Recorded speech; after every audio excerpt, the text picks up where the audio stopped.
Welcome, everyone. I'm Akosua Prempe, broadcasting to you from the United States of Africa. Tonight, we bring you a critical discussion on the future of our continent. We delve into a powerful interview with Captain Ibrahim Traoré, President of Burkina Faso. He speaks candidly about the ongoing fight for sovereignty, the challenges to national security, and the persistent struggle against external influences in Burkina Faso. You'll hear his insights on building a resilient army, the true nature of the conflict, and why unity is our greatest strength. This conversation is vital for every African. It's about our independence, our development, and our collective future. Before we dive into this impactful interview, please take a moment to subscribe to our channel, like this video, comment with your thoughts, and share it widely.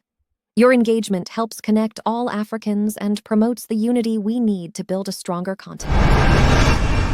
The President of Faso, Captain Ibrahim Traoré, once again opens up to the national and international press. Tonight, we will have the opportunity to interview the head of state about his vision, the paths of the progressive popular revolution, and the daily actions taken for the sovereignty, freedom, and development of Burkina Faso. Good evening, Mr. President. Good evening. Thank you for honoring us by receiving us here at the Kuluba Palace in Ouagadougou for this major interview. So, dear viewers, the format of this interview is a special one. In total, 10 journalists will take turns in groups of 2 to ask their questions to the head of state. 5 areas will be covered in the discussions. These are crucial areas, specifically encompassing security and defense, politics and society, diplomacy and the AES, economy and development, and then, finally, regional and international geopolitics. Each group of journalists will have between 15 and 20 minutes to engage with the head of state. My role this evening is that of moderator, in charge of keeping order during the debates. Mr. President, with your permission, we will now welcome the first group of journalists. They are Hervé Dapa from BF1 Television and Asmaudao from C360 Television. Good evening, dear colleague. You have 20 minutes to speak with the head of state on matters related to defense and security. Good evening, Your Excellencies. Good evening. Some of your critics often bring up a statement you made, a statement that dates back to the very beginning of your time in power, when you said that if everything was put in place, 3 months would be enough to move toward the end of the war. And these critics say that today, 3 years later, the war is still not completely over. Mr. President, this evening, how do you respond to them? All right, thank you very much. And thank you all for coming for this interview. It's true, that's what we would have wished for. But things did not go as we thought they would.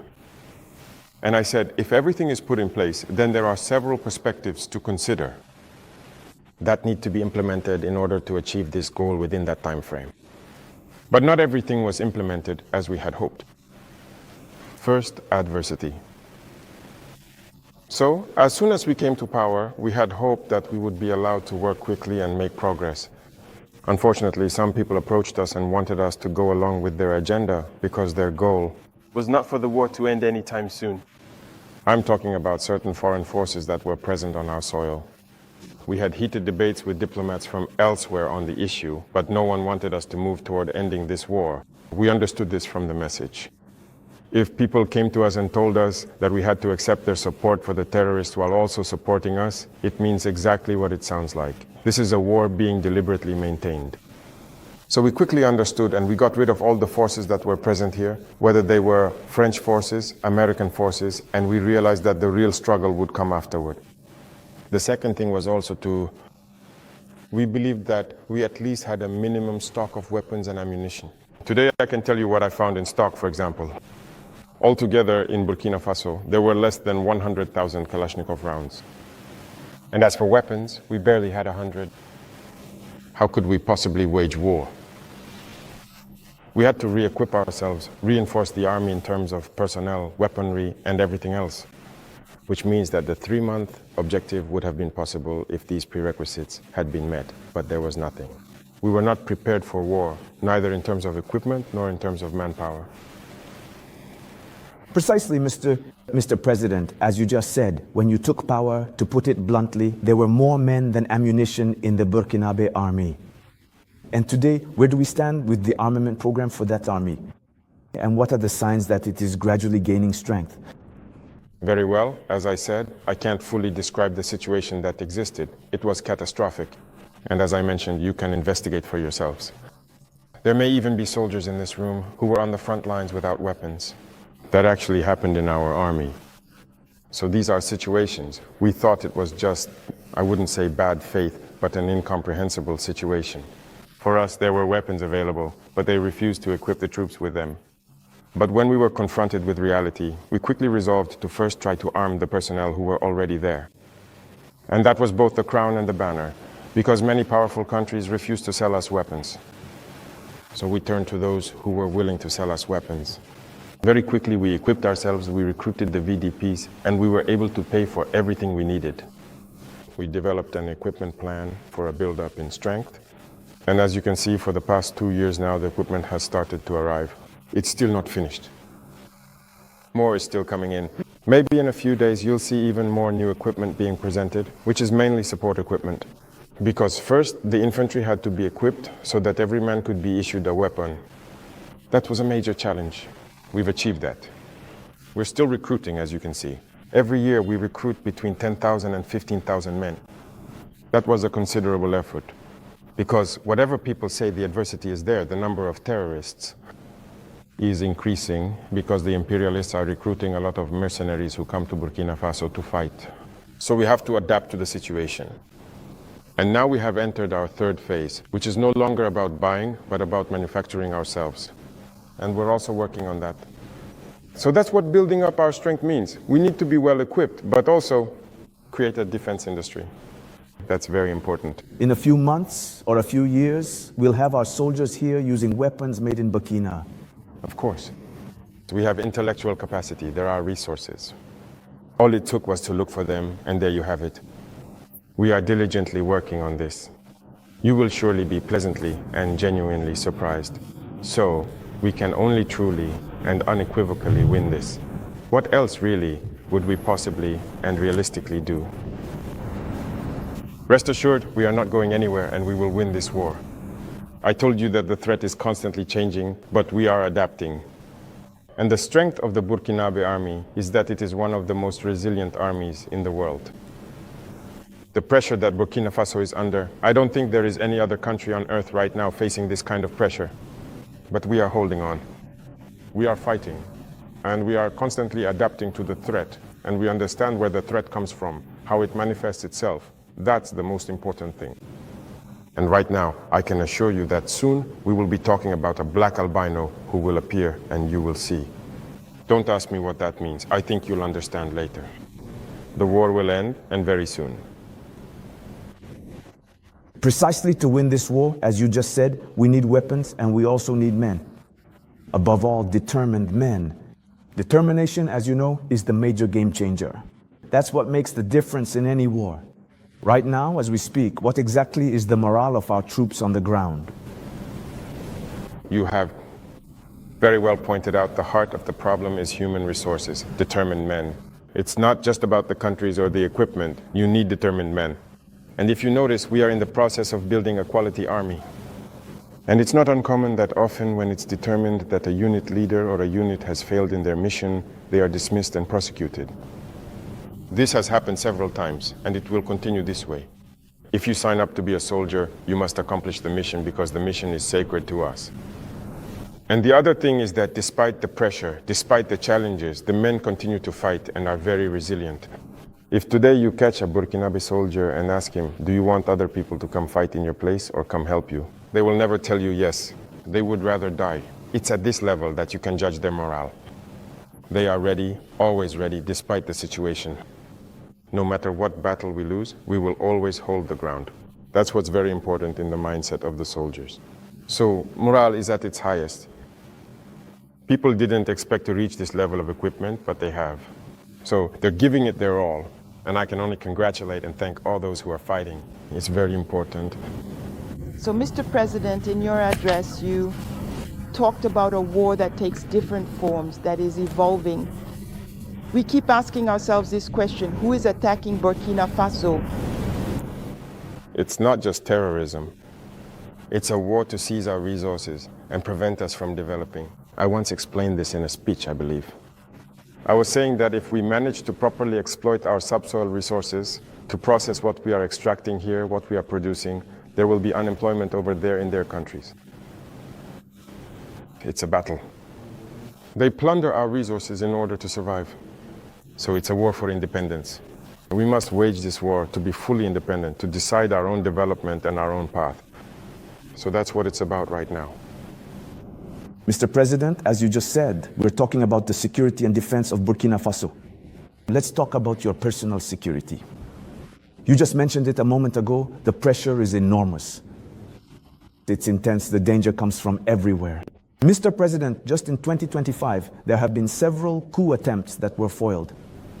Mr. President, do you ever feel afraid? Thank you. I think that's the only strength I have. I'm not afraid because I trust all of you. That's the first thing. You have to trust the people because it's the people who entrusted us with this mission. And I trust the people that they will understand. And that's why we don't hesitate to stand before the people to explain the situation to them and tell them what's going on. And that helps maintain a very good relationship. That's the first thing. The second thing, as I said, is that there was a mindset that needed to be developed within our own forces. That's very important. Right now, this mentality, people understand why they're fighting. If you look a few years back, many officers in the field didn't know why they were fighting. But if we know why we're fighting, who we're up against, and why they're fighting, there's that pressure, and people understand better. And that's why we immediately created the Institute and the Higher Military School, so that we could train our own soldiers and instill in them what we want. Remember one thing, if you let your forces be trained by other powers, they put into their heads whatever they want. They indoctrinate them as they please, and it's easier to manipulate them. Here in Burkina right now, that's exactly what's bothering many imperialist powers. They can't infiltrate our army. All these units that have been created, all these men who are here, no one came from elsewhere to train them. We are built on our own field experience and we trained them ourselves. I personally took part in the training of some of these forces at the very beginning. So that's already a second strength. And the other strength is that if you have a mission, a goal for your country, you must not be afraid. If you're afraid, you hesitate. If you hesitate, you compromise. And once compromise sets in, you're done for. Earlier, you listed a number of factors that make you feel reassured. I insist because history matters too. It's history that guides us. These imperialist forces, they are real. In 1961, they were responsible for the fate of Patrice Lumumba in the DRC. In 1972, they got rid of Kwame Nkrumah in another way. And then in 1987, they got rid of Thomas Sankara, again with internal enemies and sometimes with the complicity of certain neighbors. You know what they say, Mr. President? The first duty of a revolutionary is to stay alive in order to continue the struggle. Mr. President, can you please reassure all these numerous people, all these many men and women gathered here and indeed elsewhere who are truly beginning to hope that you will continue to stay alive and well? They always manipulate from within. We are very well aware of that. And also, one of our duties is to take part in our own security. It's not about saying today that I'm the head of state and I just entrust security to other people. No, everyone takes part. I myself take part. That's why I say it's not just a matter for those who are close to me. It's a matter for the whole people. And security is not just about the men in charge and everything operational. It's a whole system. It's also about behaviors, ways of living. We have to avoid many things that perhaps mistakes were made in the past. We have read a lot about all those whom imperialism has taken down, and we have learned many lessons. That's why we say we won't let things repeat themselves. We will anticipate, even if people interpret it however they want, we will anticipate. Because we have understood the message, the hope that exists. We will do everything to always anticipate the actions of imperialism. Mr. President, from the perspective of the journalist that I am, I feel that the AES countries are being encircled When I look at Côte d'Ivoire, for example, there is a military camp in Odiané, near Mali and Burkina Faso. Senegal is setting up units at the border with Mali, not to mention Benin as well, which borders Burkina Faso and Niger. Mr. President, do you personally share this particular point of view? Do you, in fact, see things in this exact way? I think that when you decide to make a revolution, you have to be prepared for this kind of adversity. It's a logic that surrounds us. It's a logic that tries to bring us down. It's logical. As I said, it's a battle. They are fighting for their own interests. And it's up to us, if we've decided to make the revolution, to do everything we can to break this encirclement. You see, in Africa, we're used to not having a strong army to begin with. There is no state if there is no strong army. But well, that was the system. As I once told the soldiers, they came to flatter us. No, you shouldn't arm yourselves. Even recently, I think in an interview, an American general said it again, that our countries don't need to be militarized. That's their view. We're like children, they're the ones who have to come and sit down, provide security for us. And many countries are in this situation. They don't build an army. And when the situation arises, it's chaos. We, on the other hand, are building a strong army. That's why I said we fight in Burkina Faso, and we train in Burkina Faso. That's very important. What was it like before? Every time foreign forces, everyone comes to train your soldiers. They treat you as if you are worth nothing. Today, many forces, foreigners are now looking to come and train with us. You wouldn't believe it. The greatest powers are seeking to come and train with us. We are here. But it's not just about training. They want to learn how we do things, how we operate, who trains us. But today, no one knows how the special forces are trained, how they are prepared, how they are equipped. Why do we believe that it's others who should come and train us? They didn't invent something. They thought it through. We have brains too. So we need a powerful army to face adversity. They will keep surrounding us because there will always be African heads of state like that who will allow it. Because their hands are tied, they always betray. They will always agree to let the imperialists come to their countries to attack their own brothers. If you accept the revolution, you have to embrace this concept. This will exist. So there's nothing we can do about it, we deal with it, but it's up to us to prepare so that the encirclement becomes meaningless, so that they can never achieve their goal. That's all. So we deal with it. Very recently, ECOWAS held a forum of chiefs of defense staff of the Friends of Africa. Mali and Burkina Faso were not there, nor was Niger. We sense a lack of solidarity. You who are at the top of the state, what can you tell us about that? Well, it's not a lack of solidarity. Keep in mind that this is a confederation, not a federation. In some respects, we do a lot of things together, in tandem, but the charter states that countries can decide on their own relationships and what they can do. We can't tell one country not to collaborate with another country, no. We're not at that stage yet, to begin with.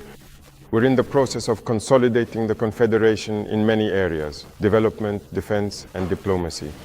And after that, we'll move on to the Confederation. These are steps. So Niger can take part in meetings. The Confederation is not closed off. We are open, we interact with everyone. We are very Pan-Africanist. We are truly open to integration, to everything there is, but with principles. All right. This is about defense and security. We'll let you have one last question.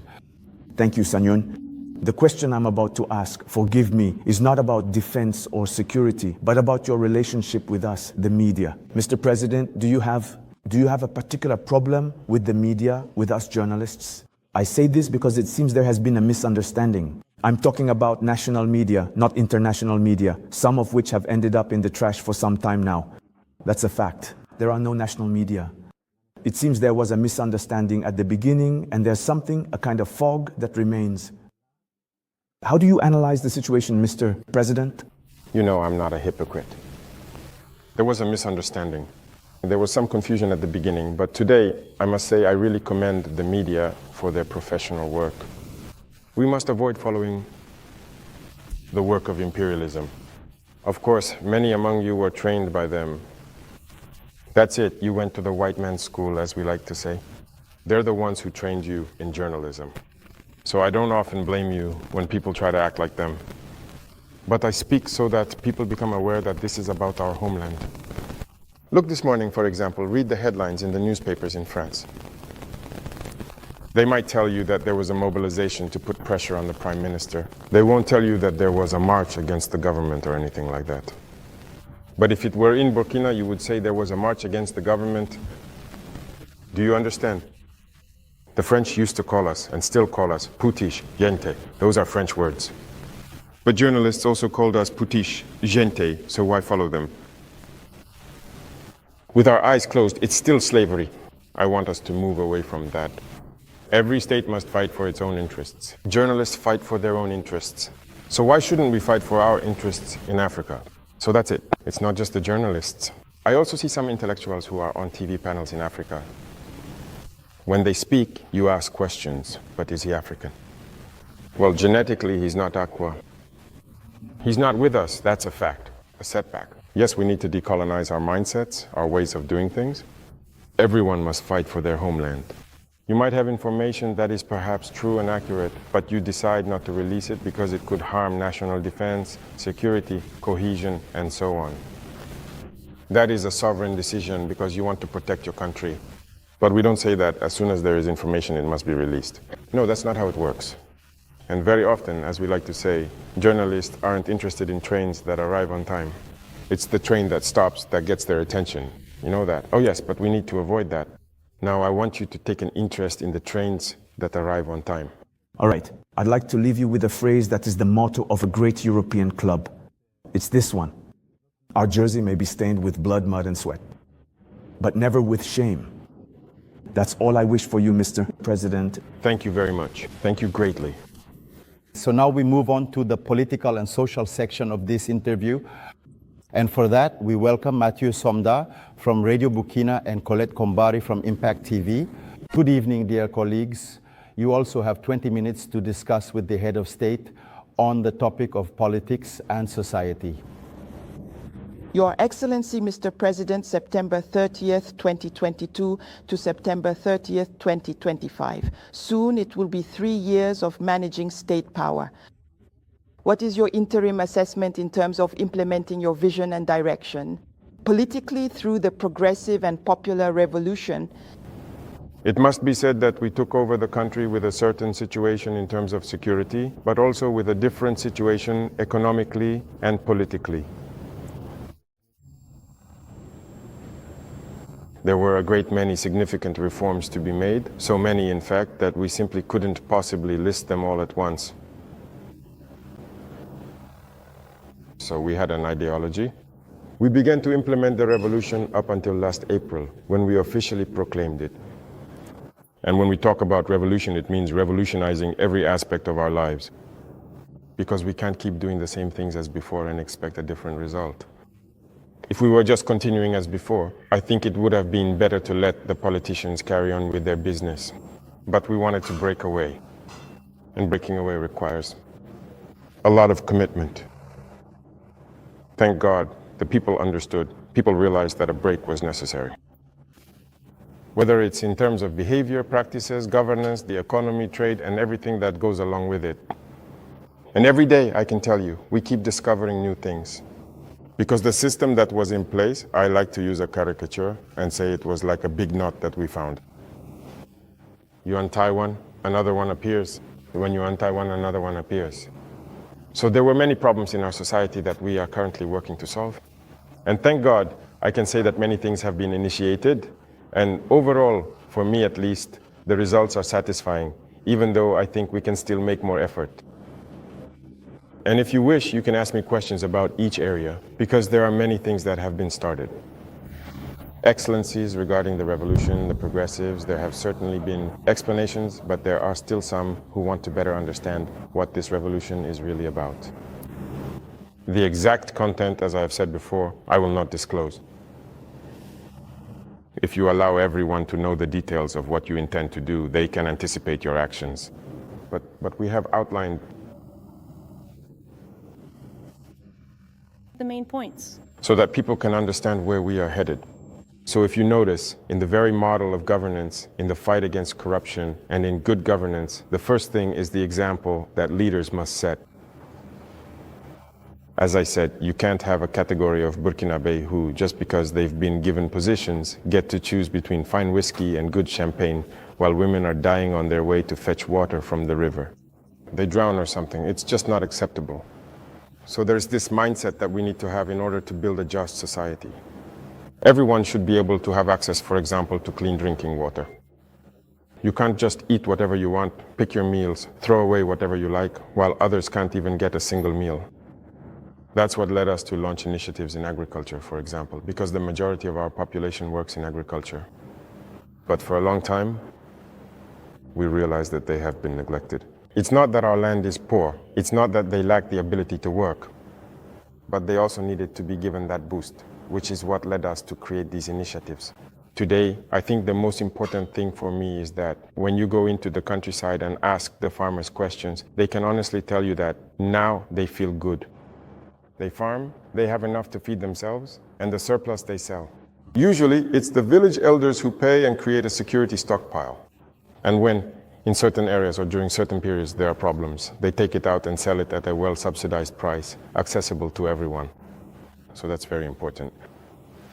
The ideology of revolutionizing many sectors, when you look at the field of public finance, for example, we're in the process of digitizing many aspects with a lot of difficulty because people don't like it. Soon, for example, we're going to launch electronic invoicing. Already, when we brought up the idea, many major operators were opposed to it. Why don't they want transparency? Because people have gotten used to cheating, to stealing. It's like a norm. That's what's been established, so all of that needs to change. When it comes to infrastructure, there are a lot of things. The area of public procurement and everything related to it was actually the most corrupt sector. So you're an entrepreneur, you come to see us, we give you the contract, you overcharge. Then we give each other something under the table. That's a golden rule. And so when someone even comes with a different idea, you're automatically excluded. You're not allowed. If we let that continue, I don't think we could ever get out of it. We wouldn't be able to pay for weapons. Because, as I said, if you don't achieve economies of scale, you can't equip yourself. You won't find a single bank in the world where you can go and get a loan to buy weapons. That doesn't exist. It's with your own funds that you can equip yourself. In any case, we never had that opportunity. And if anyone knows of one, maybe we'd be interested. And everything we're acquiring, as I told you once, the amount is in the billions of dollars. How do we do it? Where did we get the money? That money was there. We had to clean up the financial sector, trade, and everything that goes with it. And regarding the operation of a state-owned company, you may have noticed this year's results. The results for 2024 are already impressive, and 2025 is looking even better than 2024. Let me take the hydrocarbon sector, where as early as 2023, we made tremendous progress. Before, there were government subsidies, meaning we were still collecting taxes to subsidize the company, to pay for the surpluses, the shortfalls, and all that. But now, the company is no longer in that situation. We've cleared all the company's debts and it's starting to make a profit. It's because there was corruption in the sector. So there are so many situations, I can't list them all. So this field also needs to be revolutionized through digitalization and everything that comes with it. Basically, the entire administration is being digitalized so that people no longer have access to the circulating cash. And so that things are transparent, you, as the person requesting the service, know exactly what it covers and where your money is going. The infrastructure, as you can also see, is truly a critical issue. We're in the process of revolutionizing everything. So that's the mindset, to change the paradigm, to do things we weren't used to doing. So understand that from this statement. Your Excellency, Mr. President, we've entered the progressive revolution and we're moving forward. But there is this segment of the population, the politicians, who used to be active before. What role can these politicians play now in this revolution? I'm not going to be hypocritical again. If it's that political mentality, they have no place in the revolution. It's the opposite. Look at how Burkina Faso used to be. Because for 27 years, well, more than 27 years of Blaise's reign, and even the MPP's rule, it's just a continuation of the same politics. And this politics, our generation was born into it. So we were born and people grew up with a certain mentality. If you don't know someone, you can't access certain services, what we call deals. Everyone grew up with this mindset of deals, of corruption, of everything. It's dangerous, but it's the politics that led to this, because there are political entrepreneurs, you've heard about them, the young people, who rise up because they know how to speak, they know how to flatter. And what was politics? What is politics in Africa? We have to tell the truth. Someone who has the art of lying, of deceiving, of flattering, you see all the vices. If you combine all the vices, you're a good politician. That's the reality. Back in the village, when we saw someone who was a deceiver, who didn't tell the truth, we'd say, hey, that one, he's a politician. That's how we used to say it. So this mentality needs to change. Many have changed, many have understood, have changed, and are walking with us. Now, those who want to stick to their old political radicalism, they have no place here. Let's not kid ourselves. Otherwise, who wasn't involved in politics in Burkina? But it's the same people. It's because we've spoken, they've understood, and through actions they've realized that people are starting to change their mindset. And we want to change mindsets for good so that no one... I think that first you have to belong to a certain party to benefit from a road. You have to belong to a certain party to get a well. No, everyone in Burkina should benefit from the blessings of Burkina's nature and the work of the government.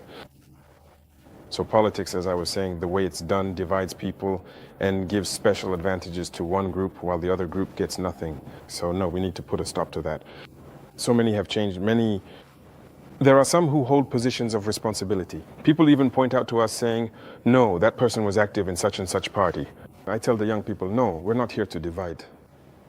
We're here to unite. As long as the person understands and wants to do the work the way we want, we put them in place. Just as there are also some whom we entrusted with responsibilities, and after 2 or 3 months you saw that we had to go after them. Because if someone comes in and keeps trying to do the same things they used to do, we'll come after you and you'll be punished. So it's a change in mentality that we want. Everyone who changes their mindset is welcome on board the ship. But if you want to keep operating according to the old political ways, you have no place in the revolution.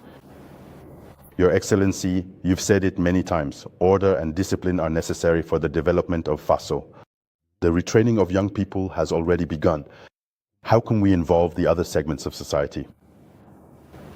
That's right, very good. This program is a vast one, which we did not want to go into detail about. But I mentioned it once during one of my interviews that there is a large-scale program underway. We have to get started. Actually, young people are good, but they're not even our main target. It's the younger ones. The younger ones are our real target. After Sankara's death, as you know, we looked for all the daycare workers. Some of them even passed away, unfortunately, but the daycares were closed. Maybe it's the private sector that managed, opening a few preschools and such. And well, school became something else entirely. You know, if you want a society that will be combative and competitive tomorrow, you have to invest in children. Today, I separated the two ministries so that the Ministry of Basic Education could take this aspect into account. You see, we launched a lot of recruitment through the regular exam to provide supervision for early childhood. But we have just exceptionally launched another round for those who have already been trained, whom we want to recruit so that this year we can start a certain program. They are the target group. And we will get there. We have a program so that we can start a certain patriotic and civic education at the level of the youngest children. And once that's instilled there, we will have good citizens tomorrow. We're also doing this with the youth. The high school graduates, we had them go through immersion. They were afraid at first, but I think they've understood a lot of things. They need to be more supportive, humble. They need to understand Burkina, because someone who was born, in Ouaga 2000 here, who is in, you see, he sleeps in whatever bed he wants. He even complains that the mattress isn't good enough. In the morning, he gets to choose whatever he wants for breakfast. During immersion, he sleeps on the floor on a mat. He will understand that there are other Burkinabés who sleep on the floor. During immersion, he doesn't get to choose his breakfast. If there is any, he eats what everyone else eats. Already in his mind, he understands that there are two sides to Burkina Faso. And I said during immersion to deprive them. There are days when they will have 2 meals, days with 1 meal and days with no meals at all. I hope they did it. It's so that they understand life. We're young, but if we've reached this age and still haven't understood that there are different kinds of Burkinabés, that's dangerous. The young people need to understand that there are some who can't even afford a meal. And when he goes to bed hungry after a whole day without eating, do you really think that if tomorrow he's given a responsibility, his mind will always be on, if I squander money while there are people who have nothing to eat, it's his conscience that will make him grow. So these are the challenges we make them go through. I had planned for 45 days, but because of the registrations, I decided to make it 30 days. But for the next sessions, I hope we'll go for 45 days. So future high school graduates and STAR certificate holders should prepare themselves to face this. And the program will continue to grow. This was the first experience, but we hope to be able to change even the mentality of the youth. Your Excellency, in the Council of Ministers, the decision to reform the agrarian and land law, as well as the status of customary and traditional chiefs, was adopted. What are the motivations behind this? The agrarian reform was necessary. You know how many conflicts have arisen over this issue of land. There are villages that have fought with machetes, families that have been divided because of land issues. The state must take responsibility. But if you hesitate because you're afraid to declare this, that some people might feel frustrated or not, that's why the revolution is welcome. At some point, you have to decide to put an end to all this. How many real estate developers were there in Burkina in 2010? I don't think so. It wasn't even 20. Suddenly in 2015, there were more than 200. They bought up land everywhere, they're dividing it up. They sell, they resell, they've plundered the land, and it's dangerous. Right now we have a C4 application that we've just launched. We're in the process of re-registering. But what's happening is terrible. Even plots in the cities, people sell and resell them to several people because it wasn't digitized. It's a huge registry. Do you think someone can go through the registries, find the parcel number, see who it belongs to, so you went and bought it, but it's not? So there are a lot of duplicates and it creates conflicts. And while those politicians were doing that, they're there at conferences, events, talking about social cohesion. You can't promote social cohesion while dividing people over land. That's why we decided to take responsibility and put a stop to this massacre. And so the land belongs to the state. And from now on, we'll do everything we can to balance the situation as much as possible so that people don't feel wronged. It's the same for the traditional chieftaincy. This law has existed for a long time. A very long time from what I've been told, but no one wants to apply it. But we have decided to get involved, to take a closer look, because as far as I'm concerned, the traditional chieftaincy must be respected, must be listened to, and must be the ones working for social cohesion. When they speak, when there is a conflict, a contentious situation, they must speak up to bring people together, and their voice must carry weight. So there are a certain number of privileges, I can say, that have been put in place, symbols of authority that have been established around them, so that people respect them. Whether we like it or not, we respect them, and that they themselves command respect. Because lately politicians had led them astray. Many people today regret having marched alongside the politicians. There are villages where people are divided, people no longer respect the chiefs. But with this law, in any case, that we brought to the LTE, we tried to broaden many things so that their respect in society could be restored. And that's very important. Your Excellency, the fight against terrorism is affecting our social fabric with suspicions of community exaltation. Living together is threatened by a right. How can we get Burkinabés to reconnect? With core values such as solidarity, civic-mindedness, and social cohesion. I think these values are coming back on their own. On the contrary, the war has also led people to understand many things, and people are starting to unite more. You know, social inequalities create more problems for social cohesion than terrorism does. There is too much social inequality. I was telling some people, listen, you have eaten your fill. How are you going to sit down with someone who hasn't eaten anything? Talking about social cohesion, it's just not possible. It's the same situation I just mentioned to you. We have to try as much as possible to bring people to a certain level, as long as wealth is properly distributed. That's the first step. When it comes to abuses and everything else, we need to be careful. There are a lot of people who have made allegations. It was recently when we saw the case in Solenzo, they released images, talked and talked. We didn't say anything, we stayed calm. When they finished making noise, we showed the truth. The civilians who claimed the forces had killed were brought here to Ouagadougou and put in safety. If they were killed, why are they in Ouagadougou? How did they end up in Ouagadougou? Often it's done on purpose. They make up whatever they want with their NGOs, their media, and all that. But we let it go. And when they're done, we show the truth. That's it. The terrorists did use civilians as human shields. That's true, but the forces were able to tell the difference. After the fighting, they gathered the civilians in Solenzo, We sent the necessary resources to transport them here. They were presented in front of everyone, hundreds of civilians. They gave their testimony. So we need to be careful with the narrative of certain people who just want to push their own theories and whose goal is to divide us. But we must not fall into that trap. Your Excellency, we have noticed this year there has been a resumption of social dialogue between the government and the unions after several years of interruption. What specific message does your government truly send to its valued social partners, especially knowing that the overall situation was quite tense between the government and the various unions? Just as it was tense between the government and the journalists, everyone needs to understand that we must fight for our homeland. We made it clear, I spoke with the union leaders. I brought them together here. I spoke to them at a certain point in our history. But I was disappointed afterwards. So I told them, either you are Burkinabe or you are not Burkinabe. So the standoff began. But afterwards we decided to meet with them again because we assumed they had understood the message. And even then, I won't lie, when they came, they still wanted to understand, to display certain behaviors, the actions we take. It doesn't work. The country's at war, we have to do everything for the country. This imported unionism, that's not real unionism.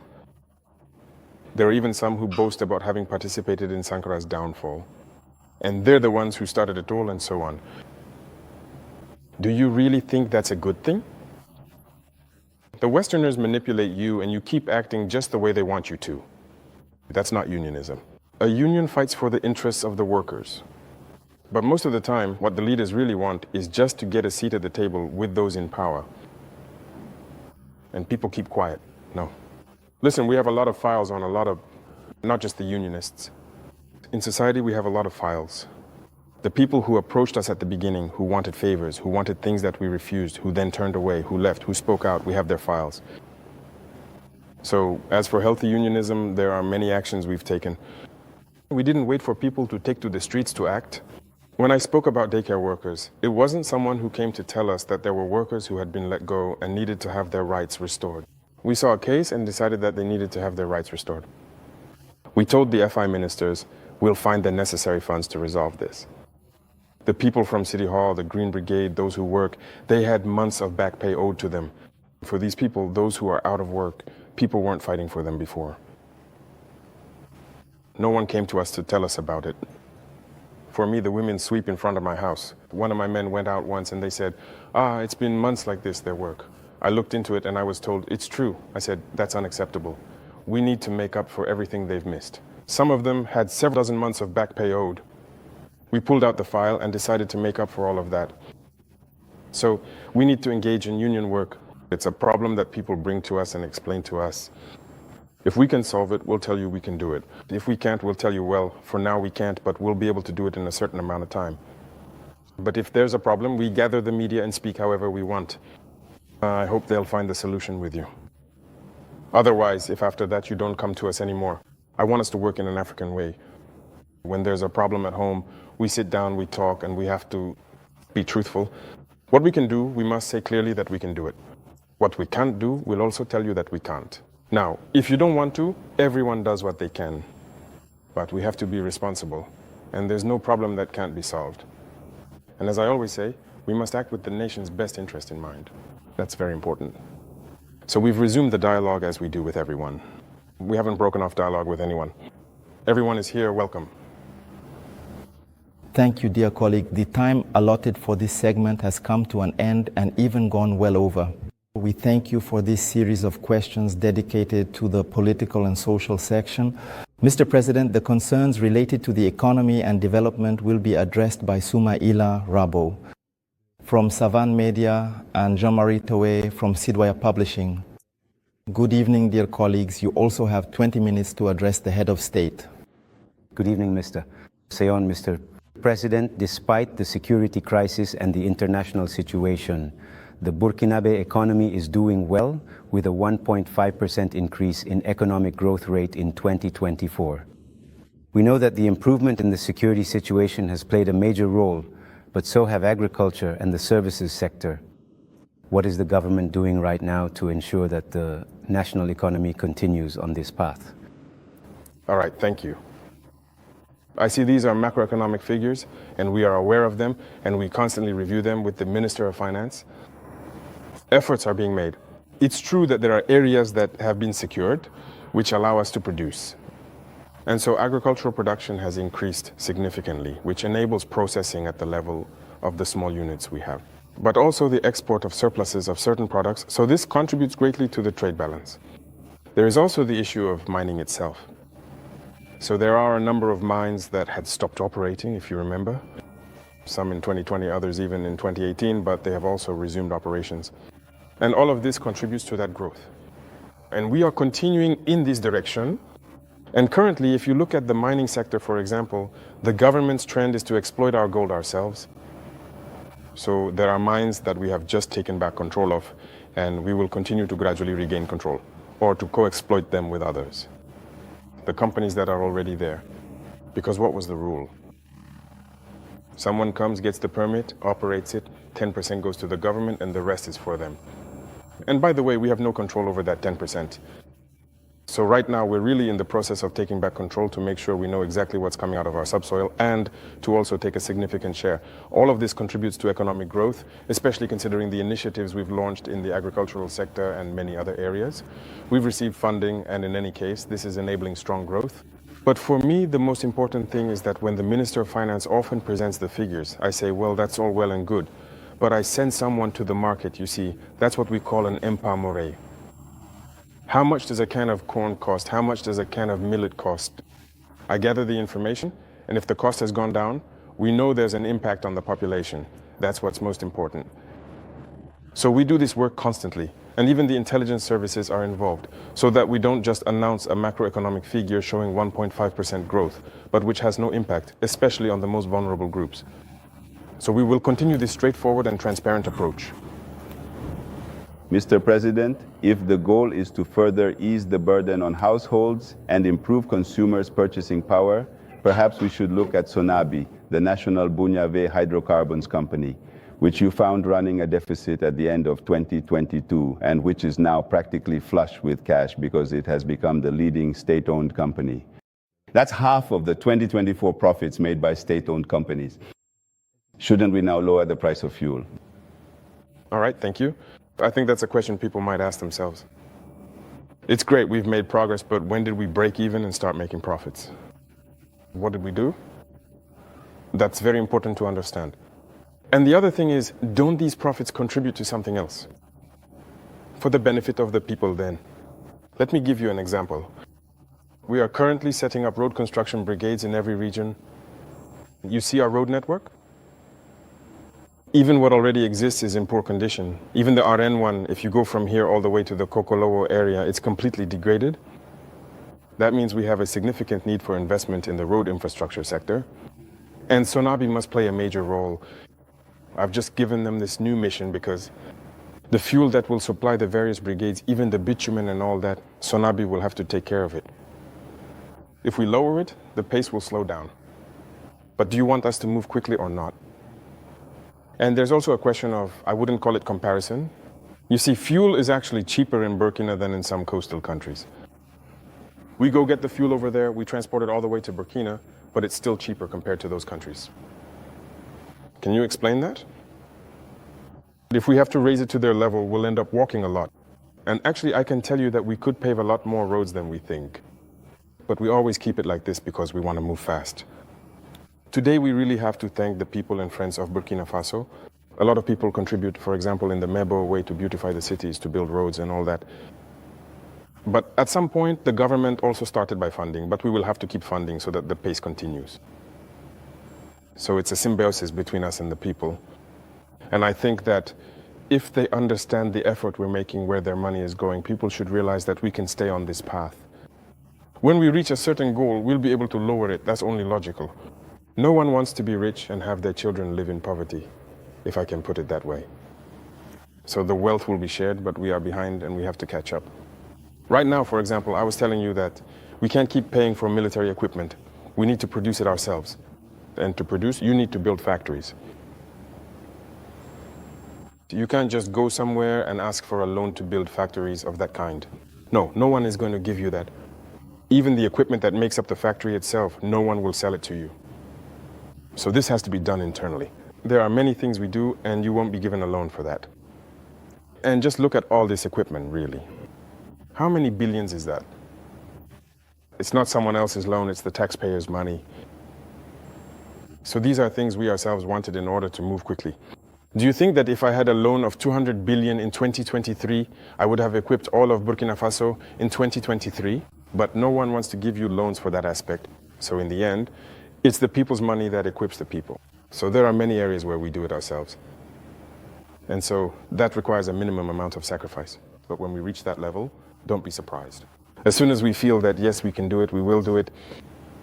So, Your Excellency, in the infrastructure sector with ONBA, FASOMEBO, as well as in industries with Faso Kosam, the tomato factories, SM Sosiko, and the mines, the state is becoming more and more involved. Isn't the state starting to take the place of the private sector? That's a very good question. Well, you have to make a choice. That's one thing, and another thing, you shouldn't see it that way. The private sector still has its areas of activity, but you need to have the ability to adapt. There are things that should be handled by the state. But it used to be us, the private sector. Why? Well, we don't have elections to finance. We don't have accounts to open elsewhere to secure anything. None of that interests us. So as a result, our relationship with the private sector is becoming healthier and healthier. Everyone does what they're supposed to do, pays their dues when called upon. And we always tell them to adapt. When it comes to the mining sector, I gathered the operators and told them, invest in the mines. Many didn't understand. At least one of them started investing, and I think I met with him recently and told him that I was the one who opened his eyes, that he didn't know there was money to be made there. For him, it was all about import-export. He says, with import-export, all you're doing is sending our foreign currency out, and the people aren't working. Bye-bye. That's just one example. So he's starting to change a little. The Minister of Agriculture, as you may recall, held sessions in Bobo, gathered economic operators, and wanted to launch the catfish hubs and all that to revive the activity, the offensive. But I can tell you today, no one has invested. I said, okay. I had the minister prepare a report on the offensive since we're in 2025, and on the share that the private sector was supposed to invest in our growth hubs. I asked him which private investors had managed to invest in land and all that. He said no one.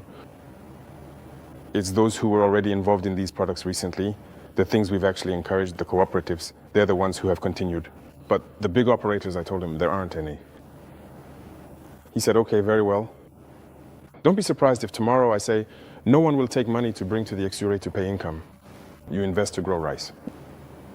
You have to know how to change, you have to know how to adapt to the ideology of those in power. So the private sector will always have something to do. But you have to adapt to the context. Because if we leave everything to the private sector, there won't be a country. That's what was already there. When you look at the CCVA, which one of you doesn't have a vehicle that gets inspected? Would you dare drive your car without an inspection, a technical check? The police will stop you. Who are the police? It's the people who pay. It's those who are mandated by the people to do this policing. If the police have to check vehicles to force you to get a technical inspection, and that structure belongs to a private company, has been privatized, the money, let's say for free, privatized, do you think that's normal? Sociokos was privatized, many companies are privatized. But that could bring in money for the state, and the state is supposed to work for everyone. If you privatize everything, what do? Where does the state get its money from? Don't we want to build our country? Do we want to just stay like this, in what we already know? No, we want to build. We want to produce. We want everyone to live well and in peace. We want to see our children in different kinds of schools. We want our country to develop. And for that, the state must be responsible and take responsibility in certain areas. Even the mining sector, we are in the process of buying it back. The first 2 mines we decided to buy back, it's not that we took them away, we bought them back. You heard it's nearly 100 billion, but it was the state that paid to buy back these mines. And now it's us. We are the ones operating them, and that's how we'll keep doing it. Even the shares I said we would take, we are going to buy them back. The state needs to be strong. If the state isn't strong, you don't have a country. Let's not kid ourselves. Capitalism can only be ruthless. If you let capitalism develop to a certain level, in the end, you will lose yourselves. If you set up an industry right away to manufacture, I don't know what, your goal is to make a profit. At first, you might build a factory that employs maybe 500 people. And gradually, you automate. In the end, your factory only has 10 people left. There's a computer doing the work. The other 490 are unemployed. We are against this system. We regulate as well. Of course, things are digitalized, but we're against a certain level of robotization. So we have an ideology that we will implement gradually, but people need to adapt to this ideology. It's for everyone's well-being. Otherwise, we'll end up in very uncomfortable situations. Mr. President, does this mean that you are attacking the market economy that is taught today in economics and with which systems and young economists are growing up? Because today, the state is selling yogurt through Faso Kosab.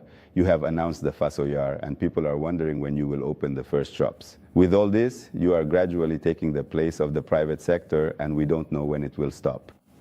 First of all, I had to ask the Minister of Higher Education to change things for me. First, the university map has changed, but the curriculum has changed everything.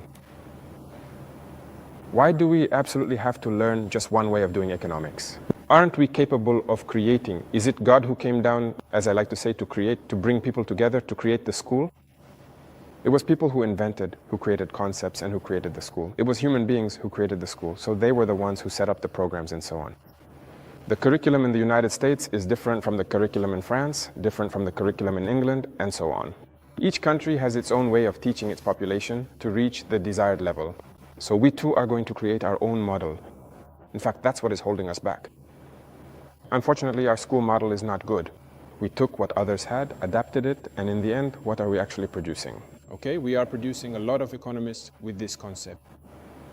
But does it work? Does it work? Okay, we are in the process of changing the system. Are we making progress or not? That's the question. That's the whole question. He talked about the Oemba thing. There are heavy seasons involved. It's through our system that we're able to put these dams back into operation.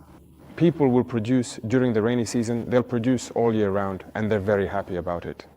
And they also have drinking water through Ouanaye, thanks to these dams, for drinking. And we're going to keep going like this. Are we doing this? Or are we just sitting down and handing everything over to the private sector? And first of all, this issue of privatization, there are people who still have a backward political mentality. And we have to change that. You've seen how some ministers have spoken out. Okay, we give you a project, you take the advance payment for starting work and everything, and you do whatever you want. We give you a project for lowlands development. In the contract, you're supposed to finish by May so that farmers can access the lowlands and start cultivating. You take your advance and wander off doing whatever you want. In April, we come to check. You haven't done anything. You say, no, no, no. You go at your own pace. That's how it is. We force you, you finish the lowland project. Some have worked, some are even working at night up to now to meet the objectives. Dad, it's not that they can't do it, but it's a mindset. And as long as the private sector keeps this mentality, it won't work. I told you, we're almost 1,000 years behind even. We have to catch up.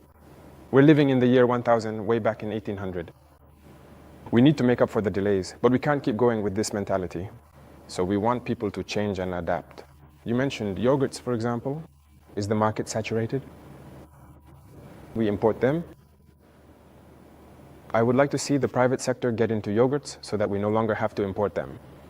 We have enacted regulations stating that when something is produced locally and there are no alternatives, in order to import it, you need a special import authorization.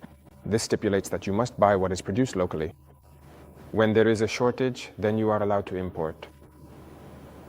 That's why people are... You can see that many private companies are opening factories and all that. If we don't use this method, how are we going to do it? There is the big mill, the way it is there.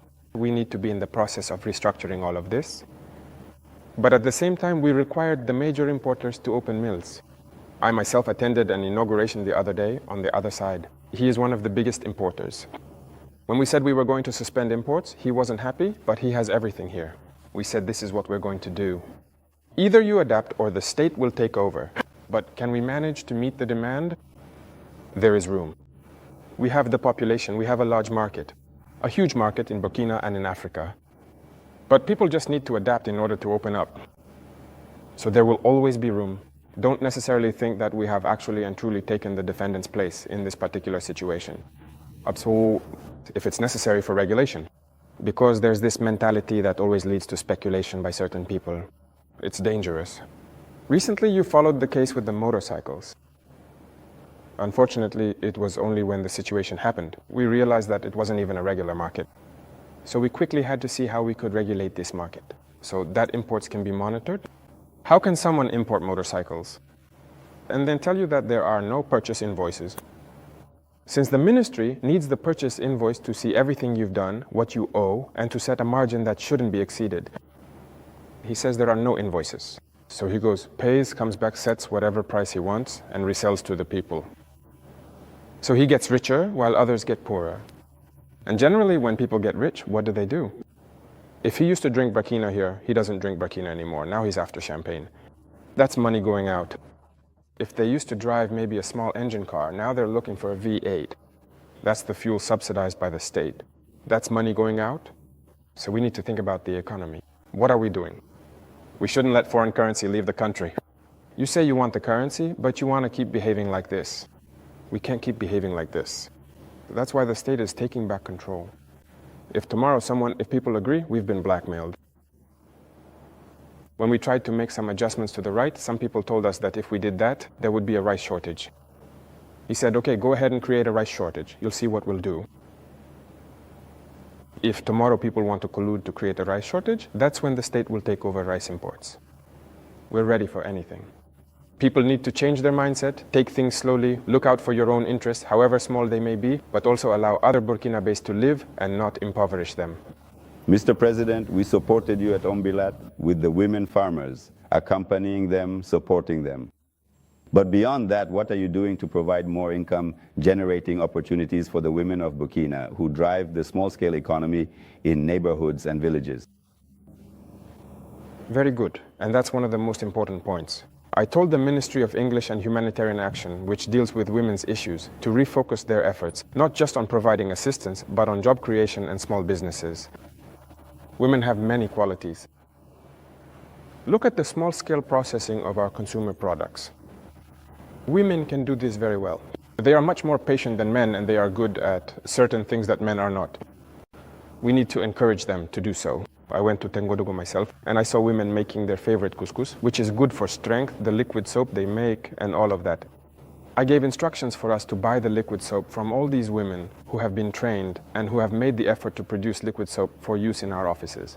All of this is important, even in your own offices. Oh, the liquid soap is important, isn't it? It's not right when our mothers are the ones making it.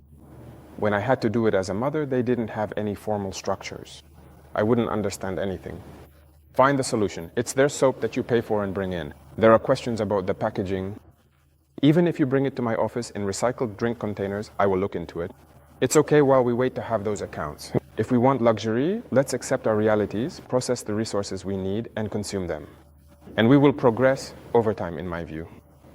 A woman who can make soap on a small scale, if we support her by giving her markets and resources, tomorrow she could have a big company that produces and exports. That's the mindset we need to develop. So I told the ministry not to just focus on humanitarian action, on assistance, no. We need to truly understand the problems women face. We have a lot of products we're making today. We can process them even on a small scale and find a way to bring people together. I spoke with women in Bubu. They already have the products. Women can produce crude oil through cooperatives and find people with a certain level of expertise to set up a refinery. Their role is to buy the crude oil and refine it to provide perfect oil for the market. We need to move in that direction. But if we just sit back and say, well, I don't have the capacity to make the oil and the refinery is expensive, well, not everyone has to build a refinery, but we can organize things so that's it. So in several areas, that's what we're trying to develop. And to really allow women to put into practice everything they know how to do. So this is a policy that has been set in motion. I believe you will see the results. So that was the last question. Thank you all for your various concerns addressed to the head of state. Excellencies, We now welcome Sekou Tangara from African Television and Abdou Zoure from Faso 7. They will discuss with you topics related to diplomacy and IS. Good evening, dear colleagues. So you have 15 minutes for this session. Thank you, Sanyo. Mr. President, the Alliance of Sahel States is 2 years old. How is it doing today? What is its current state of health? Thank you. I would say that the assessment of its state of health can be felt through the population. And through the population, I think it is doing well. Because the IS does not belong to the leaders, the IS belongs to the people. And the people have embraced it. That makes what is happening truly exceptional. The IS has managed to unite and bring people together, and that's what matters most. So we thank God. It's like a 2-year-old child. It feels like the head is there. The feet as well. But Mr. President, it seems like the arms are not there yet. We're talking about implementing agencies, about putting things into action. There was talk of transforming the authority for the fight against desertification into an implementing agency. When will the people of the IS be able to see these development projects, these major projects that benefit the population? Very well. I think this is a transition that is currently underway. It's not final yet to begin with. There is still ongoing reflection because there is currently a provisional administrator in place. We need to think about how we can effectively turn it into an implementing agency. So it's a process of reflection that is still ongoing. Because we must avoid making the mistake of recreating the same institutions. If we model ourselves on the same institutions that failed, it won't work. And what kind of projects do we want to carry out for the population? What was the LG doing, and what do we want now? What is the routine for some implementing agencies? It's meeting with donors, gathering funding for projects. But what does that really mean for the people? Is that what we want? I don't think so. We are starting from an endogenous question. If we talk about endogeneity, that's why the investment bank, if you notice, the deduction is made so that we can supply the investment bank. If we want certain functions, if we need to carry out projects in the area, the bank should be able to finance them in advance. But if it's just to set up an agency and then go back to the same imperialists to borrow money for certain projects, projects for which they might not even share our vision, then it's not so clear-cut. So the discussion is still ongoing. Nothing is final yet. Mr. President, the IUS is also seen as a response to terrorism. Today, where do we stand with the joint force, and what fundamental actions have been taken on the ground? So, regarding the joint force, we've successfully established the complete structure, as you may have already seen, with the main command post being set up in Niamey, specifically. Currently, it's about equipping the first units. For example, in Burkina Faso, the 1st Battalion is ready. The equipment for these battalions is also in place. They are now training the 2nd Battalion, which should be ready in about 2 months. The concept is that each country orders its own equipment. We've established a standard set of equipment that each battalion must have. So the equipment needs to be ordered so we can arm them. And as I said, up to now, we don't manufacture certain types of equipment. We have no choice but to place orders, and you can see how crazy the world is. Everyone is preparing for war. You can order a piece of equipment today. They'll tell you 4 months, 6 months, 8 months, sometimes even years. So we have to make do with what we have. And with joint forces, it requires significant communication. So you can understand all the logistics involved in communications behind the scenes. It has to be perfect. That's why we're not rushing things. Already there are many operations being carried out jointly. So that's already the strength of the force. No matter what happens between Niger or on the Malian side, our forces are already able to coordinate and work together. That's the most important thing. When we look, to stay on the topic of the joint force, when we look at the picture of the IS, the Confederation is surrounded by countries with which there is often diplomatic discussion. That is to say, we consider Niger in relation to Benin, Mali in relation to Algeria, Burkina Faso, even if it's not often mentioned, sometimes has minor frictions with Côte d'Ivoire. How can we turn these diplomatic frictions into operational opportunities to fight terrorism, Mr. President? That's what I said. You see, it's all centered around ISIS. If we are aware of the threats surrounding us, the only opportunity, the only real opportunity in this context is to build very strong armies and to try to develop ourselves. That's the only opportunity. Otherwise, adversity will always be there. It's not like what you mentioned. It's real. It's real. But what can we really do? The problem in Africa very often is the leaders. These diplomatic frictions, I don't even like to call them frictions between states. There is no friction between the two countries. The friction is between the leaders of the countries. Is there cooperation, intelligence sharing, and collaboration between the USC Army and those countries? In some cases, I don't know. But let me take, for example, the case of, even with Benin, we don't have the same approaches when it comes to terrorism. I'll take the case of Benin. Before I went to Moscow last time in May, one day I was there and there was a threat looming over a detachment in Benin.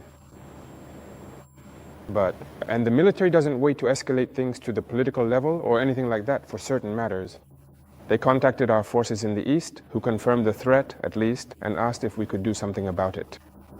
I was still in Lastin on Saturday, I remember. I ordered our aircraft to go to the area and see what was happening because they had intercepted the regrouping communication. Sure enough, the drones arrived at the border, and I wanted them to harass them a bit since they were regrouped. Not far from their base, we struck, and we foiled the attack. It's not just once, it's not just twice. The forces are cooperating. That's the military spirit. A good soldier. The threat comes first, a common threat. But now it's often at the leadership level. Many have not understood me. They're involved in pointless wars, but the most important thing is that the threat is shared. If anyone thinks they can escape the threat, they're mistaken. So in cooperation, the military cooperate. You must have seen, for example, we, the leaders, they see, let's be honest, things aren't going well. But you must have seen our soldiers. Very often they meet. They even relax together at the border. They talk. There you go, that's part of it. It's the opportunity to talk about the 6 elements of DARA. Where do things stand? We heard the authorities during a press conference. They talked about it, about what exactly hasn't happened. How is it going? What did they say? They crossed the border, they were apprehended. They're here. All right. Every time someone crosses the border, they come in, they take action. If they're civilians, generally they ask questions, they conduct investigations. That's actually espionage. It makes sense when they arrest and interrogate them. It's like before there were gendarmes who crossed over armed. It happened twice. There were 6 and then 2 more in the meantime. We arrested them, brought them all the way to Ouagadougou with their weapons, and we questioned them. But one day, the Minister of Defense told me they weren't there to release them. I met with the intelligence service and I said, well, listen, if they didn't come in with bad intentions and all, brotherhood in arms and all that, they were released. They were released the same day. And we also hoped that the Ivorians, since there are Burkinabe civilians in prison, would release them. Unfortunately, 2 or 3 days later, we learned of the death of our brother in prison, and the others who are in prison are still there. And even if they are civilians, merchants, listen, that's not good cooperation. So to decide, we're waiting. We haven't received anything yet, no approach of any kind. Meanwhile, the spokesperson for the Ivorian government indicated that they hope, in the end, to favor the path of dialogue with Burkina Faso. He said this at a press conference, so the guy who spoke... We are not expecting anything. If we had chosen the path of dialogue, we also hoped they would release our innocent civilians and come forward, but someone died just an hour away, and there isn't even a proper prison there. So listen, everyone must take responsibility for their actions. And we don't seem to be lying. What is real, we say it. No one has approached us first. So the situation is just as it is. That's it. The relationship between the IUS and the South O is clear. It is transparent. It's a break. We are questioning things between him and me. Recently, during the finance ministers' conference between him and me, it was supposed to be the Burkinabe who would chair the ministers' conference. That was not the case. How was this issue addressed at the level of the IUS heads of state council? How do you interpret this? No, it's not surprising. We were prepared for that. It's not surprising. There are people who claim to govern all of West Africa. That doesn't work with us. It doesn't work. We told them clearly, I have people with certain heads of state. I said it doesn't work. Is there any reason to step down, Mr. President? See. It's a matter of necessity. And maybe we're heading in that direction. If we can't govern, what do you want? They're after me. It was the same case when he gave in at the top. They're pushing us to the door. We're going to leave. So we're watching them. The ball is in their court. While preparing for the show, Mr. President, while preparing for the show, we learned that you like this phrase, everything is urgent. Within the IUS, is there even more urgency even when prioritizing emergencies? What is it that we can no longer live without today? The emergencies for us at the IUS? Yes, it's the security issue. That's the most urgent. And now comes the issue of development, which is linked to the security issue. We need to free our lands and secure our people. That is an absolute emergency. So all our efforts, all our focus, even our daily tasks must be directed toward that. Every time there's an incident, as head of state, we have to be informed and we have to be aware, we have to find solutions. That's what's most important. And to constantly think about it, reclaim our lands, secure them, and ensure that even after some time, this situation never happens again. About the president, the IUS even shares almost the same fate. We're curious to know how the other IUS countries perceive the Burkinabe revolution. Maybe they'll have their own revolution. It's a step. But you have to know that the Burkinabe is intrinsically revolutionary. It's the same people in terms of mentality that we've managed to instill. But fundamentally, you yourselves are Burkinabe. You know we're not easy to deal with. The Burkinabe is intrinsically revolutionary. That's why the revolution takes hold more easily. Even when we weren't making a revolution, people themselves were demanding one. So the others will surely proclaim it too, I hope. We have no choice but to make a revolution. It's our completely different concept. It won't work. We have to revolutionize. Thank you very much for these various and insightful questions regarding diplomacy and the United States of America. President, we are approaching the end of this interview. The fifth and final section concerns regional and international geopolitics. The related questions will be asked by Dieudonné Negrenade today at FASO and Jules Domcé from Vox Africa. You have 15 minutes for this section as well. So, Your Excellency, if you permit, we'll stay on the topic of Côte d'Ivoire. Relations with this particular country are truly abysmal, and with very direct and exceptionally frank language, we must address the situation. As a soldier and a revolutionary, you have said that the reasons for this stance are not against the people. They see nothing against the people, but rather against the leaders who provide shelter and support to those destabilizing Burkina Faso. So, under what specific and carefully considered conditions could there realistically be a formal and mutually beneficial exchange of accredited ambassadors, signifying the full establishment of diplomatic relations and mutual recognition between these two sovereign countries? It truly depends anyway. We absolutely weren't the ones who actually started this entire situation. I distinctly remember, right at the very beginning, even on September 30th, wasn't one of the very first people to call me from the health prison, you know? And then his younger brother came back twice, you see, and all that. It's true, you could say the relationship was good, but he wanted us to follow a certain direction. But as you said, as revolutionaries, we know that's not why we're here. We were here for the revolution. And revolution means a break from the past. We can't stick to a certain kind of politics. So little by little, the relationship started to deteriorate. And as you noticed, all those who maybe wanted certain privileges, which I believe they didn't get, began to turn against us, settled over there, were maintained, protected, and all that. That's what we're talking about, because they also know exactly what we're talking about when they act against us. There's no one who left Côte d'Ivoire and came here by accident. We observed for nearly 2 years. We spoke to them several times. They told us no, that we had to follow proper procedures, that justice had to issue warrants and all that. We did everything, but they don't respond. Mr. President, It's not working. I'll follow up with my brother's question to stay on the topic of Côte d'Ivoire. As you know very well, Côte d'Ivoire has a presidential election this year, in a few months. Is that something that interests you? It does interest us, especially since we have many compatriots in Côte d'Ivoire, after all. We're concerned that there might be violence. And that's not exactly welcome, because unfortunately we've experienced violence in past years, and with the Bayeri operations, everyone in Burkina has suffered from that. Today we really do not want there to be any violence. Earlier, you seemed to say something I'd like you to clarify, because I think it's a rather sensitive topic. Are you suggesting that today Côte d'Ivoire is serving as a rear base for an organization aiming to destabilize Burkina Faso? It's even more than that, a rear base for an organization working to destabilize Burkina Faso. They're over there, the enemies of Burkina are clearly there, visible and protected.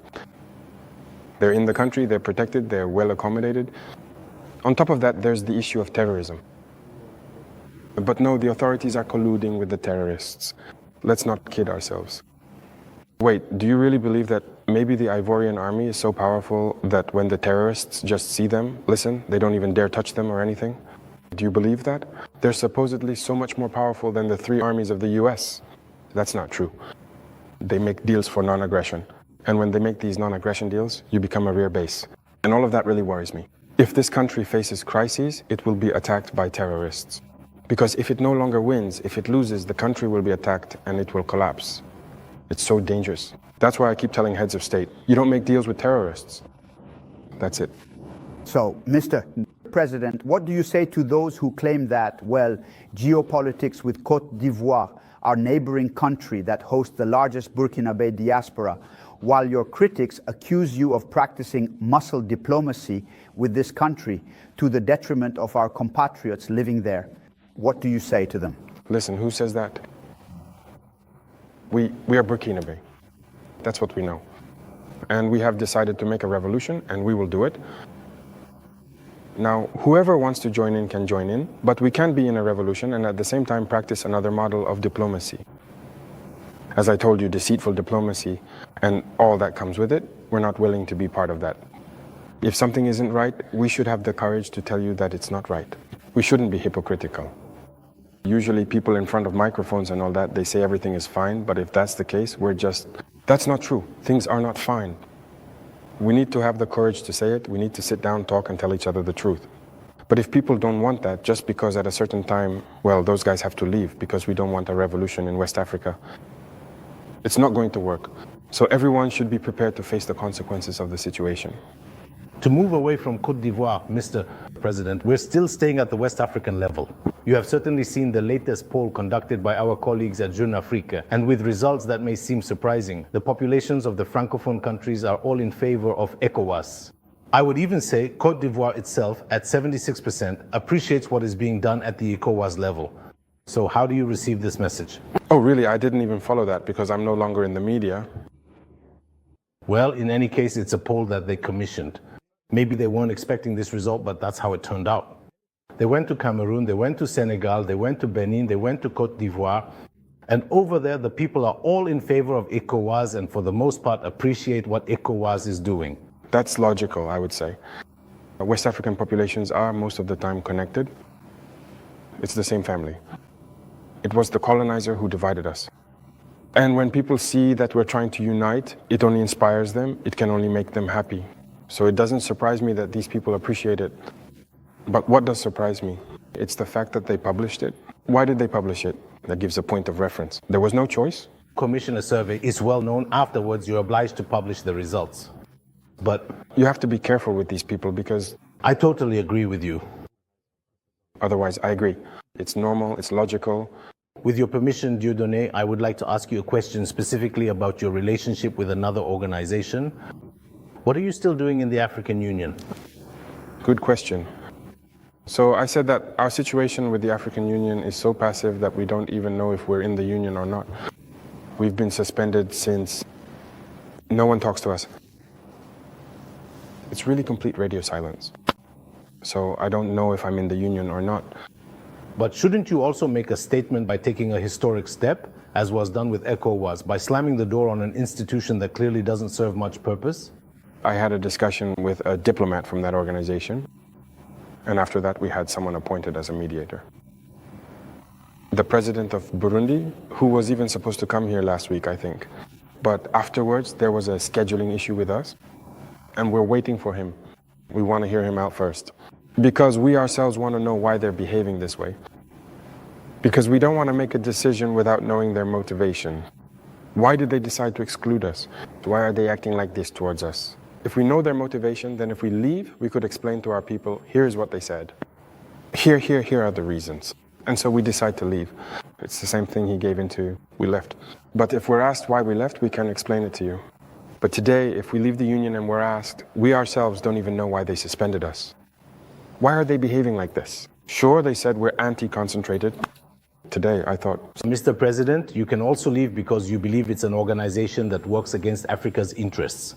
I don't think the African Union can take a revolutionary stance like the one you're leading. No. Out of respect for certain people, that's why, as long as the mediator who was appointed and who has already sent his envoy to get in touch with us, we will wait for him. It's really out of respect for this president. We will wait for them to come and address the dispute, for them to tell us what the issue is, and we will share the conclusions of our discussion. Mr. President, let's move on to the Black Sea in Russia. So, science and the art of these instruments, you have a scientific background. So, during a stay in Moscow, you asked the head of the Kremlin to teach us how to fish instead of just giving us fish, meaning the transfer of technology. Now, I think today it's true that everyone agrees that this kind of external spoon-feeding can no longer continue. So, where do we stand today regarding this very transfer of technology? Because you mentioned right away to your colleagues that one day we will even manufacture our own weapons. So, where do we currently stand with this transfer of technology? I think they clearly got the message. I stated it loud and clear in 2023 during the St. Petersburg summit. We were given wheat. We shouldn't have to go and ask for wheat again. We need to be self-sufficient. If we are given fish, we must learn how to fish ourselves.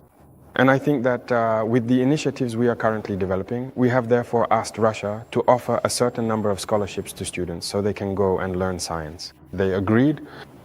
So there are already people who have left to study in certain specialized fields. If you look at the creation of the Atomic Agency, we already have students whom we sent last year who are currently training in the atomic field, which is an advanced technology. We will continue to send more every year. So there are several other fields in which we have requested training. It's not just Russia, it's the main thing.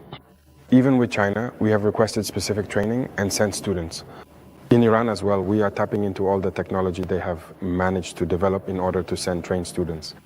So, geopolitically, well, the captain, the president, he's going to betray me today. He put the Burkina into orbit just like back in '54. How does it feel today?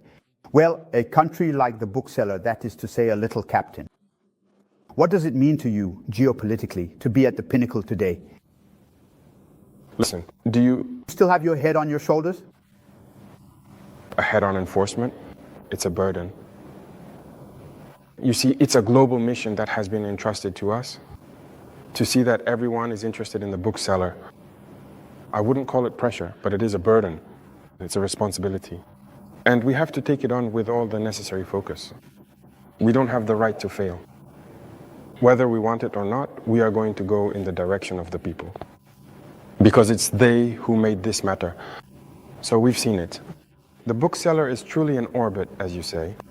A worker has kept the bookseller in this position to be the land of upright men, to be a model country, to be the country that will move out of this underdeveloped situation, to become, in a few years, a highly developed country, to perform a miracle. Because that's what people aspire to. And also to be able to contribute our voice and everything we have. There you have it, for the happiness of the world, if I may say so. Since you've been head of state, you travel very little. The only country in Africa you've been to is probably Russia, if I'm not mistaken. And we saw your African counterparts in the United States posing for a sort of class photo with President Trump. And I'll share a comment from a friend of mine who said, Captain Traoré would never have accepted that. Is that true? Listen, maybe I do travel, as you mentioned. And I went to Russia twice for very specific purposes. It may be that I turned to other partners for very specific objectives. Other than that, I don't plan to travel around the world like others do. Because for me, you have to stay focused and work for your country. President Trump himself said, America first. It's America first. He works for the interests of Americans. So I work for the interests of the Burkinabe people. If I have no interest there, what would I go there for? Now, one of the major geopolitical issues today is, of course, the Israeli-Palestinian conflict. We see more and more states taking a stand. We've seen Western European states, to name them, say that they will recognize it. And that's a strong signal for the Palestinian state. But as usual, Africa is almost silent. It's in a wait-and-see position. As a Burkinabe, can you give a position that helps us understand a bit what Africa thinks about what's happening today in the Gaza Strip? I can't give you a position that shows what Africa thinks. Some Africans or certain African religions? Because many African leaders have a different way of seeing the game. That's Africa's misfortune, if I can put it that way. We're not united. We don't see things the same way. Some are afraid. Some have mixed feelings. Some are there for the interests of other people. Listen, the West puts people who grew up over there, did everything over there, They come and make them heads of state in Africa, so they're the ones who control all of that. And so Africa can't have its own opinion. But I know that deep down, no one would want to see what's happening over there happen in their own country. But unfortunately, if the African continent is in such a situation in Congo, what are we even doing for Congo? In DR Congo? How many millions of deaths has it been, and for how long? We ourselves are at war. Have you even seen any African countries raise their voices for Burkina over the past 10 years? So that's the problem Africans have. For example, when someone sees a problem in Europe, everyone comes together, people are able to quickly find solutions. It's the same in the United States, but Africa has this problem. You see, we've been fighting for 10 years now. You haven't heard anyone raise their voice for Burkina at international institutions. Not for anything, neither Mali nor Niger. Our people are dying, but it's not their problem. Congo is dying, but it's not our problem. Last time I tried to speak out so that it would be like millions of deaths. Suddenly, look at how it has been torn apart. There are already so many conflicts on our soil. We can't even make our own voices heard. So how are we going to speak up for others? So we Africans need to look at ourselves. And Burkina recognize a Palestinian state? Why not? It's a state. It's a state. Why wouldn't we recognize a Palestinian state? No, what's happening is very serious. I think the Palestinian state exists. It should exist. Otherwise, this war will never end. Where we're headed, it will never end. While you think it's going to end, it starts up again even stronger. We're just going to keep going like this. But I also think that a lot of the responsibility lies with the countries in that region because it's their area and people there should be able to lead the way in finding a solution to this conflict. And as we continue to fight here, the Burkinabe state, which must endure, that's what's most important. And we are fighting for our Burkinabe state. There you have it, Mr. President. We have now reached the end of these 90 minutes facing the press. Thank you for your availability and thank you for this wonderful opportunity given to both the national and international press. But before we part ways, Mr. President, do you have a truly special and heartfelt message for all the wonderful Burkinabe people on the momentous occasion of the 3rd anniversary of your esteemed accession to the highest and most significant office? For the Burkinabe people, it's been 3 years that we've been here and moving forward together. And first of all, I want to express my heartfelt thanks, sincere gratitude, because the people have remained focused on listening to the message we have conveyed. Because one of the most important tools we have used is also communication. And because we understood that the imperialists have always used communication to destroy Africa, because everything that happens in terms of conflict, it's all about manipulation. These are manipulations. Look, let me take the case of Sudan again. 2 groups are being manipulated by powerful nations. Shouldn't we just sit down, talk to each other, and work together to make use of our resources? We could support our people, but instead we keep tearing each other apart. Everything that has happened, like the assassination of political leaders in Africa, the wars and all that, it was all manipulated through communication. And communication is very important. And in this, the Burkinabe people have been focused on understanding the message. And we will continue to communicate so that people understand what we are doing and where we are heading. That is the most important thing. Secondly, I also thank God who has allowed us, despite the war, to take action and communicate about these actions so that the people understand that a better tomorrow is possible. Hope is allowed, and as long as people hold on to that hope, we will get to where we want to be. And the last thing, this current security situation is a reassurance that the war will end, that it will not last forever. We will live in peace. We will make use of our wealth as we should, and we will develop ourselves. That is a certainty. The dream we have for Burkina Faso, we will accomplish it. We will continue to fight the less important stronghold of terrorism. We will continue to reclaim them, just as we did in 2025 with that Great Valley, which had been a major economic reservoir for the terrorists and which we have now recovered. There are several other places where their terrorist outposts persist and continue to supply them. We will occupy them in every season, and there is reason for hope. So, good luck to everyone. Stay focused and resilient, and we will keep communicating. That is the most important thing. Once we talk to each other, we understand each other, and we move forward. Thank you. Thank you, Mr. President. So that will be the closing remark Thank you, dear colleague, for your various questions addressed to the President of Faso, Captain Ibrahim Traoré. Thank you, dear viewers, for following this interview with great interest.